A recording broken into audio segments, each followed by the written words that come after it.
अस्सलाम वालेकुम वरहमतुल्लाहि वबरकातुहू। शजरकारी के मुआशी और माशरती फ़वाइद। सवाल: शजरकारी से क्या क्या मुआशी और माशरती फ़वाइद हासिल होते हैं? जवाब: शजरकारी यानी दरख्त लगाने के ज़रिए बहुत से मुआशी और माशरती फ़वाइद हासिल होते हैं। मसलन दरख्त लकड़ी के हुसूल का ज़रिया है और लकड़ी का इंसानी ज़रूरियात को पूरे करने में कलीदी किरदार है। फर्नीचर, खिड़कियाँ, दरवाजे और मकान की छतें वगैरह बनाने के लिए अब भी ज़्यादातर लकड़ी का ही इस्तेमाल होता है। बिला मुबालका लकड़ी की सनत से मुआशरे के एक बहुत बड़े तबके का रोजगार वाबस्ता है। बिलफर्ज अगर लकड़ी दुनिया से ख़त्म हो जाए तो इंसानी ज़िंदगी बहुत ज़्यादा मुतासर हो जाए, क्योंकि इंसान को जिंदा रहने के लिए खाना चाहिए और पकाने के लिए आग, और आग जलाने के लिए लकड़ी का इस्तेमाल अब भी ना गुरेज है। मौजूदा दौर में कागज भी इंसानी जिंदगी की बुनियादी जरूरत का रूप ढाल चुका है। प्रिंटिंग प्रेस, स्टेशनरी और दीगर कई शोबे कागज के बलबूते पर ही कायम हैं। अगर दरख्त खत्म हो जाए तो कागज से वाबस्ता सारे शोबे भी बंद हो जाएं।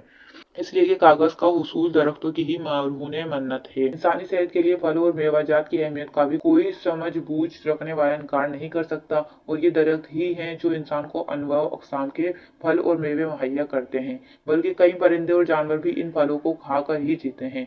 इसके अलावा मुआशरे में बहुत से अफराद की माशियत बागबानी और फल फरोशी से जुड़ी हुई है। बीमारी से महफूज रहने या बीमारी से जान छुड़ाने के लिए जड़ी बूटियों का इस्तेमाल इंसानी तारीख का हिस्सा है, और ये बात किसी से पोशीदा नहीं कि जड़ी बूटियां दरख्तों और पौधों से ही हासिल की जाती हैं। यहाँ ये बात जहन नशीन कर लीजिए कि जो दवा दरख्त या पौधे की जड़ से हासिल हो उसे जड़ी, और जो ऊपर उगी हुई हो उसे बूटी कहते हैं। मिसवाक करना हमारे प्यारे आका सल्लल्लाहु अलैहि वसल्लम की मीठी मीठी सुन्नत है। इस सुन्नत की अदायगी के लिए भी शजरकारी करनी होगी, क्योंकि मिसवाक दरख्तों से ही हासिल होती है। कहर साली यानी बारिशों का बंद हो जाना इंसानों के साथ साथ परिंदों, जानवरों और हशरातुल अर्द की सांसों की डोरी टूटने का भी पैगाम है।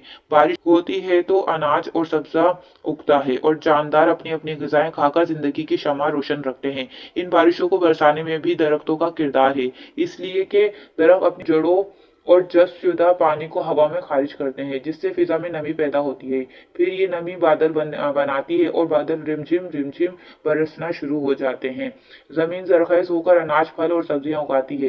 दरख्त अपनी जड़ों में पानी महफूज कर लेते हैं, और फिर कई साली के अयाम में जमीन को पानी फराहम करके बंजर होने से बचाते हैं। अगर दरख्त ना हो तो बारिशें भी ना हो, लिहाजा जिंदा रहने के लिए शजरकारी जरूरी है। शोर शराबा इंसान के लिए बेसुकूनी और जहनी तनाव का सबब बनता है। नई तहकीक से ये बात सामने आई है कि दरख्त शोर शराबे को अपने अंदर जज्ब करके सुकून माहौल फराहम करते हैं।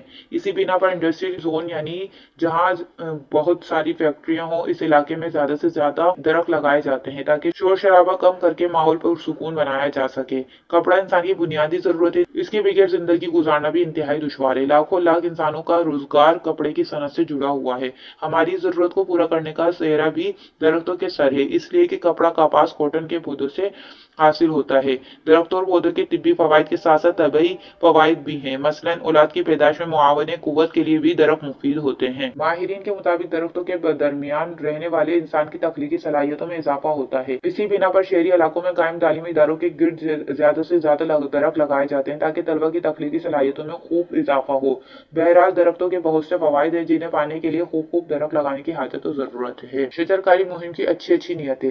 सवाल: शजरकारी के लिए क्या क्या अच्छी अच्छी नियतें की जा सकती हैं? जवाब: शजरकारी यानी दरख्त लगाने के लिए बहुत सी अच्छी अच्छी नियतें की जा सकती हैं। मसलन दरख्त लगाकर आका सल्लल्लाहु अलैहि वसल्लम के अदा को अदा करूंगा, क्योंकि दरख्त लगाना आप सल्लल्लाहु अलैहि वसल्लम से साबित है। सहाबा किराम अलैहिर्रिदवान ने भी दरख्त लगाए और खेती बाड़ी की, लिहाजा शजरकारी करके इनकी अदा को अदा करूंगा। दरख्त लगाकर माहौलियाती आलूदगी को कम करूंगा, ताकि मुसलमानों के लिए राहत और सुकून का सामान हो। दरख्त लगाकर सदका का सवाब कमाऊंगा, इसलिए कि दरख्त ऑक्सीजन पैदा करते हैं, जो इंसानों और जानवरों के लिए यकसा मुफीद है। इसके अलावा भी हस्बे हाल मजीद अच्छी अच्छी नियतें की जा सकती हैं। शजरकारी मुहिम और इसकी एहतियातें। सवाल: शजरकारी मुहिम और इसकी एहतियातें बयान फरमा दीजिए। जवाब: अल्हम्दुलिल्लाह आशिकान रसूल की मदनी तहरीक दावत इस्लामी ने धूमधाम से शजरकारी मुहिम का आगाज किया है, और वतन अजीज पाकिस्तान में 1 अरब पौधे लगाने का हदफ बनाया है। अगर मेरे तमाम मदनी बेटे और बेटियां कमर बस्ता हो जाए, हर एक 12-12 पौधे लगा ले, तो इंशाअल्लाह हमारा हदफ पूरा हो जाएगा। हर तरफ सब्जा ही सब्जा होगा, और हमारे वतन अजीज अपने सब सब झंडे की तरह सब सब शादाब हो जाएगा। लिहाजा इस शजरकारी मुहिम का हिस्सा बनिए और अच्छी अच्छी नियतों के साथ साथ खूब खूब पौधे लगाइए। शजरकारी मुहिम में चंद चीजों की एहतियात करना जरूरी है, ताकि बदमज़गी और गुनाह से बचा जा सके। मसलन हुकूमत की जमीन पर जहां कानूनन मना हो वहां ना लगाइए, जैसे फुटपाथ उखेड़ कर पौधा लगाने की ममानत है, इसलिए कि ऐसा करने से मुसाफिरों को चलने में दुश्वारी होगी और तोड़फाड़ करने से हुकूमत का भी नुकसान होगा। बाद लोग फुटपाथ खोद कर झंडा लगा देते हैं, इन्हें भी ऐसा नहीं करना चाहिए। किसी की जाती जमीन पर मालिक की इजाजत के बगैर पौधा ना लगाएं। बहरहाल शरीयत के दायरे में रहते हुए आज तमाम आशिकान रसूल शजरकारी मुहिम में शामिल हो जाएं और अपने घरों, फैक्ट्रियों, दफातर और दीगर मुनासिब जगहों पर 12-12 पौधे लगाने की नियत कर लें। याद रहे कि 12 पौधे लगाने हैं, ना कि 12 बीज बोने हैं। इस मुहिम के लिए चंदा करने या दावत इस्लामी के मदनी अतियात से खर्च करने की इजाजत नहीं। अपने पल्ले से तरकीब बनाइए या आपस में मिल बांट कर पौधे ले आइए। कोई इस नेक काम के लिए 25,000 रुपए मुख्तस करे तो कोई 12,000 रुपए, तो कोई 1200 रुपए। बाद पौधे सस्ते होते हैं, वो बहुत कम कीमत में आ जाएंगे। अगर ये भी नहीं हो सकता तो कम से कम एक पौधा लगाने का तो हर एक जरूर जहन बनाए। अगर जेब इजाजत दे तो नीम, गुलमोहर, निगनम, सांजना नामी पौधे लगाने का खास एहतमाम कीजिए, क्योंकि ये फिजाई आलूदगी को कम करने में ज्यादा कारआमद है।